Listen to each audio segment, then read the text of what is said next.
학생이 해야 될 일들이 여러 가지가 있습니다. 그 학교에서 학생으로서 해야 될 일들이 있죠. 선생님을 만나고 또 여러 친구들을 만나고 또 거기에서 교제도 하고요. 어떻게 사회생활을 하는지, 어떻게 온전한 인격으로 자라나는지 그 하나하나를 통해서 배우게 됩니다. 학생이 해야 될 여러 가지 것들이 있습니다. 학교에 가야 되고요. 또 학교에서 또 공부도 하고 여러 가지 있죠.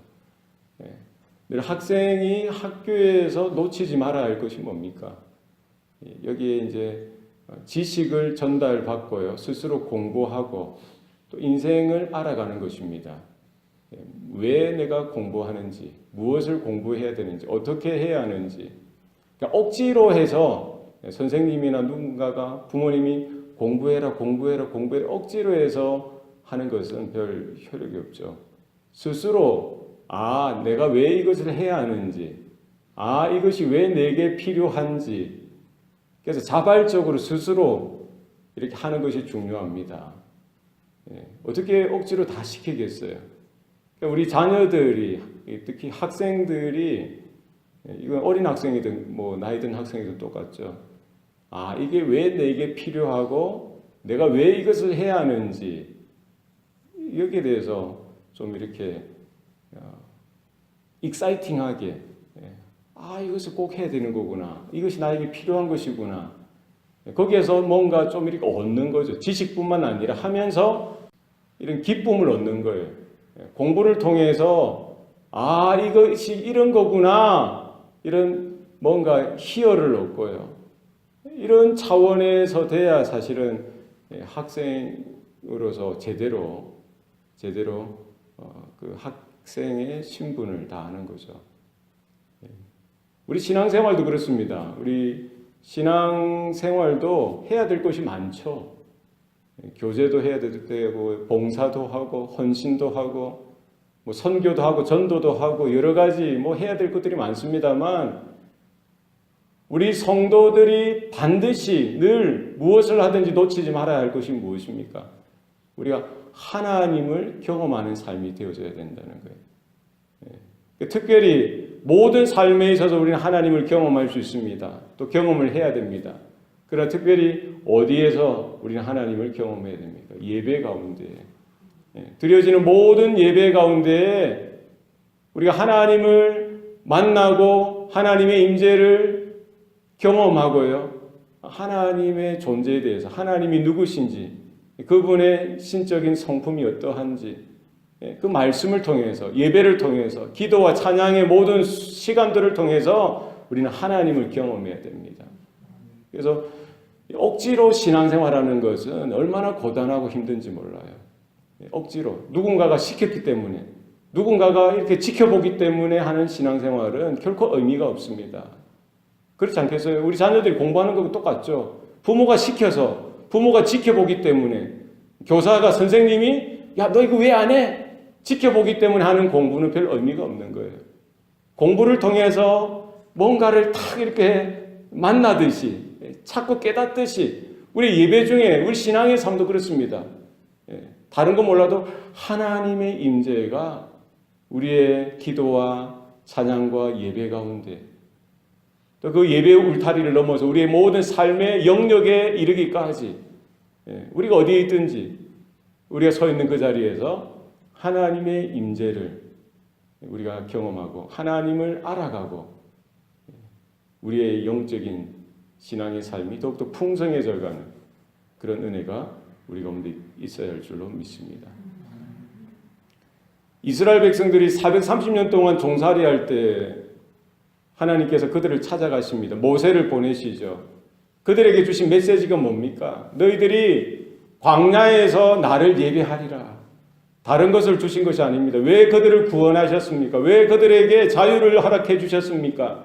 바로 하나님의 백성 삼으시고 하나님의 자녀 삼으셔서 하나님을 예배하는 존재들이 되게 하신 거예요. 하나님을 예배하는 백성이 되게 하신 겁니다. 하나님을 예배한다는 건 뭡니까? 하나님을 경험하게 되어지는 것이죠. 하나님 앞에 나아가고 하나님의 은혜를 누리는 자가 되어지게 하는 것입니다. 그들에게 먼저 광야를 진행하고 또 가나안 땅에 이렇게 향하여 가기 전에 먼저 주신 것이 성막을 짓도록 하신 거예요. 성막. 언약궤를 주신 것이죠. 하나님의 임재가 그들 가운데 있다는 사실을 그들의 눈으로 확인할 수 있도록 보여주시는 거예요. 이스라엘 가운데 그들의 걸어가는 모든 삶 가운데 하나님이 그들 가운데 함께 하신다는 사실, 하나님의 임재가 그들 가운데 있다는 사실을 그들에게 보여주시기 원하시는 거예요. 불기둥으로, 구름기둥으로 만나를 내려주시고 매출하기를 허락하여 주시고요. 반석에서 물이 나게 해서 그들에게 마시게끔 하실 뿐만 아니라 더 구체적으로 그런 기적들이 아니라 사실은 예배를 통해서 성막에 모여서 그들이 하나님 앞에 예배로 나아갈 때에 하나님의 임재를 그들에게 허락도록 하셨던 거예요. 그래서 광야를 지냈던 것이 그겁니다. 그거예요. 하나님을 경험하는 그 걸음걸음 그들의 인생이 되도록 하셨고요. 가나안 땅에 들어가서도 마찬가지예요. 결국 하나님은 때가 되어서 하나님의 사람을 통해서 성전을 짓도록 해주시죠. 다윗도 그런 소원이 있었어요. 그런 간절함이 있었습니다만 하나님은 그에게 성전 짓는 일을 허락하지 아니하셨어요. 왜요? 피를 너무 많이 흘렸기 때문에. 대신 그의 몸에서 나는 그의 아들을 통해서 성전을 짓는 일을 행하도록 하셨던 것이죠. 솔로몬이 그 다윗과 하나님 사이에 맺었던 그 언약을 바라보고 기억하고 그가 가장 먼저 하나님 앞에 왕이 되고 나서 소원했던 것입니다. 내가 하나님을 위해서 하나님이 다윗에게 내 아버지 다윗에게 허락하셨듯이 약속하셨듯이 그 성전을 짓길 원합니다. 모세와 함께 출애굽했던 이스라엘 백성들이 어떻게 하나님을 경험했는지, 어떻게 하나님을 예배했는지 그것을 솔로몬도 알았던 거죠. 이스라엘이 살 길이 어딘지, 이스라엘이 나아가야 될 그 방향이 어딘지, 다른 무엇보다 하나님의 임재가 거하는, 하나님이 함께 하시는 민족이요 나라요 백성이 되어지기를 원했던 것입니다. 오늘 본문에 보면은 그리하여 이 세월을 7년의 그 시간 동안에 그들이 모든 것들을 쏟아부어서 성전을 다 지어서 완공하게 되어지죠. 이제 성전을 지어서 하나님 앞에 봉헌하는 봉헌식을 드리게 되어지는 것입니다. 가장 먼저 했던 것이 뭡니까? 솔로몬이 성전 앞에 장로들도 모이게 하고요. 모든 지파의 족장들도 모이게 하고 그리고 이스라엘 모든 백성들이 함께 모여서 하나님 앞에 나아가는, 하나님 앞에 헌신하는, 하나님 앞에 드려지는 시간을 가지는 것입니다. 다 모이도록 하는 것이죠. 그리고 언약궤를 이렇게 옮겨서 성전 안으로, 성소로, 지성소로 드리는 그 일을 감당하는 것입니다. 이 언약궤를 옮길 때에도 제사장과 레위 지파 사람들이 그 언약궤를 이렇게 옮기는데 이 성전에 드리기 전에 언약궤 앞에서 그 이스라엘 백성들이 솔로몬과 함께 했던 것이 뭡니까? 제사를 드리는 거예요. 하나님 앞에 제사를 드리는, 오늘 본문에 보면은 얼마나 많은 제물을 잡았는지 그 기록을 기록할 수도 없고 셀 수도 없을 만큼 엄청난 제사를 드리고요. 그 언약궤를 성소로, 지성소 안에 그 공간 가운데 그룹 아래로 언약궤를 이제 배치했던 것을 볼 수가 있습니다. 이 언약궤 안에는 사실 세 가지가 들어 있었죠. 모세가 호렙산에서 받았던 두 돌판, 율법이 기록되어진 두 돌판과 그리고 아론의 쌍난 지팡이, 그리고 만나 같은 돌 항아리. 그런데 지금 이제 오랜 세월 동안에 오늘 본문에 보니까 그 언약궤 안에 뭐만 있었다고 합니까? 두 돌판만 있었다는 거예요. 그래서 오랜 세월 동안에 이 두 가지가 아마 분실되어졌던 것 같아요. 블레셋에 언약궤를 빼앗겼지 않습니까? 이 블레셋이 이제 그것을 어떻게 탈취했는지, 그건 이제 이 온데간데 없이 사라졌던 것을 볼 수가 있습니다. 어쨌든 그나마 이 언약궤 그리고 모세가 하나님께로 받았던 두 돌판은 거기에 이제 있었고 그것을 지성소로 옮겼던 것을 볼 수 있습니다. 이 언약궤는 늘 언제나 이스라엘 가운데 함께하였고요. 광야를 지날 때에는 그 성막 가운데, 장막 가운데 거하였고요. 가나안 땅에 지금까지 성전이 짓기 전까지 이렇게 장막 가운데 언약궤가 거하였다가 이제 성전 안에, 성전의 그 지성소로 모셔드리는 것을 볼 수가 있습니다. 이것은 하나님의 임재를 이야기하는 거예요. 하나님께서 성막 가운데 거하셨듯이 광야를 지날 때 성막 가운데 하나님께서 이스라엘 그 회중 가운데 거하셨듯이 지금은 이제 어디에 거하신다는 거예요? 성전 가운데 거하신다는 거예요. 사실 하나님은 창조주 되시고요. 하나님은 눈에 보이시지도 아니하시고 하나님은 영원 불멸하시고요. 영원하신 하나님이신데 오늘 솔로몬이 기도하고 하나님 앞에 드렸던 그 고백처럼 하나님이 그 하늘이나 땅이나 그 하늘 위에 또 하늘이라도 그 하나님의 존재를 이렇게 제한할 그런 존재가 있냐는 거죠. 없다는 거예요. 하늘이라도 어떻게 하나님을 품을 수가 있겠어요? 땅이라고 해서 어떻게 하나님을 가둘 수가 있겠습니까? 하물며 사람이 지은 이 성전이라고 하더라도 어떻게 하나님의 임재를, 하나님의 존재를 가둘 수가 있겠어요? 못 가두는 거예요. 하나님의 성품이 뭡니까? 하나님의 속성이 뭐예요? 하나님의 영원성, 하나님의 영원 불변성도 이야기하지만 하나님은 안 계신 곳이 없다는 거예요. 무소부재하신 하나님, 모든 것에 편재하신, 모든 것에 거하신 하나님이에요. 우리가 하늘 높이 가도 거기 하나님이 계시고 땅 깊이 깊숙이 들어가도 거기 계시고 바다 끝에도 가도 하나님이 계시는 거예요. 하나님이 안 계신 곳이 없으시다는 거예요. 그럼에도 불구하고 왜 하나님은 성막을 짓게도 하시고요. 이제 성전을 짓게 하셔서 왜 그 언약궤를 드리게 하시고 이렇게 하셨냐는 거예요. 하나님의 임재가 제한되어지는 것이 아니라 그 성전을 통해서 하나님은 자기를 그 성전을 통해서 계시해 주시겠다는 거예요. 오늘 본문의 말씀처럼 자기 이름을 둘 집을 찾으시고 세우셨다는 거예요. 자기 이름을 둔다는 건 뭡니까? 하나님께서 자연 만물을 통해서 자신을 계시하실 수도 있지만 하나님의 특별 계시로서 하나님의 특별한 방법으로 성전을 세우셔서 성전을 통해서 그 성전을 통해서 자기 이름을 그 자리에 두시고 하나님의 임재를 하나님의 계시를 그 자리를 통해서 성전을 통해서 이스라엘 가운데 보여주시겠다는 거예요. 이것이 이제 특별 계시고요. 하나님의 특별한 은혜요. 우리가 하나님 앞에 눈에 보이지 않는 하나님 앞에 막연하게 하나님을 찾고 하나님 앞에 나아가는 것이 아니라 구체적으로 하나님께서 자기의 몸을, 자기의 모습을, 자기의 영광을 이렇게 보여주시는 거예요. 그래서 이렇게 언약궤가 성소로 지성소로 들어가고 난 후에 어떤 현상이 나타납니까? 구름이 그 성전을 덮었던 거예요. 빽빽하게 덮어서 제사장들이 이렇게 움직일 수 없을 정도로 앞이 보이지 않을 정도로 이렇게 구름이 가득 임했다는 겁니다. 그것이 뭡니까? 하나님의 영광이 임한 것이죠. 하나님의 임재가 임했다는 거예요. 하나님이 그 언약궤를, 그들의 제사를, 그들이 세운 이 성전을 기뻐 받으신다는 거예요. 하나님께서 약속하신 대로 모세를 통해서 약속하셨고요. 다윗을 통해서 약속하신 대로 하나님의 영광을, 하나님의 임재를 그 이스라엘 가운데 허락해 주신다는 사실입니다. 솔로몬의 기도가 무엇이었습니까? 누구든지 아무리 큰 죄를 지었어도 이 성전에 와서 자신의 죄를 회개하고 돌이키고 하나님 앞에 은혜를 구할 때에 하나님은 하늘에서 그의 기도를 들어주시옵소서.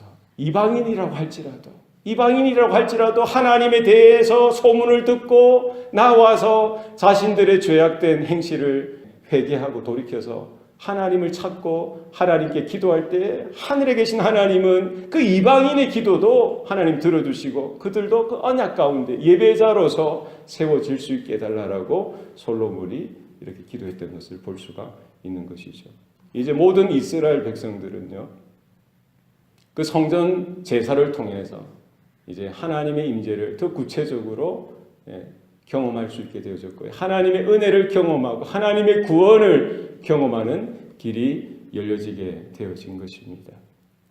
오늘날 신약시대 때는 어떻습니까? 구약의 모든 성전과 구약의 모든 그 제사 제도, 제물, 그 피가 예표하는 오실 메시아 되신 그리스도 예수께서 단번에 영원한 속죄 제물이 되어 주신 거예요. 그분이 영원한 제사장으로 오실 뿐만 아니라 영원한 속죄 제물로서 십자가 위에서 죽으심으로 말미암아 우리의 죄 문제와 죽음의 문제를 단번에 해결해 주셨던 것입니다. 성경은 분명히 이야기하죠. 바로 그 예수 그리스도가 성전되신다는 거예요. 성전되신다는 거예요. 그래서 우리가 구약시대 때에는 그 성전 그 제사를 통해서 광야 시절에는 그 성막에서 임하신 하나님의 은혜를 하나님의 임재를 경험했다면 신약 시대에는 이제 누구를 통해서 하나님의 임재를 경험할 수 있는 거예요. 예수 그리스도를 통해서. 예수 그리스도 성전 대신 예수 그리스도를 통해서 이제 건물이나 어떤 공간이 아니라 뭡니까? 영으로 진리로 두세 사람이 내 이름으로 모인 그곳에 나도 그들과 함께 하리라 약속하셨죠. 그것은 무엇입니까? 바로 주님의 이름 가운데 거하는 자, 주님의 이름을 영접하고 받아들이는 자, 그 안에 이미 성전이 임하였고 임하여지는 것입니다. 예수 그리스도를 통해서 너희의 몸이 성전인 것과 너희 가운데 계신 성령이 계심을 너희가 알지 못하느냐. 결국 그리스도가 성전 되시고요. 또 그리스도를 믿는 하나님의 자녀, 하나님의 백성 그 한 사람 한 사람을 뭐를 삼아주시는 거예요? 성전을 삼아주시는 거예요. 하나님의 성령께서 그리스도의 영께서 임하시는 하나님의 임재가 강력하게 임하는 성전 삼아주셨다는 사실을 기억해야 할 줄로 믿습니다.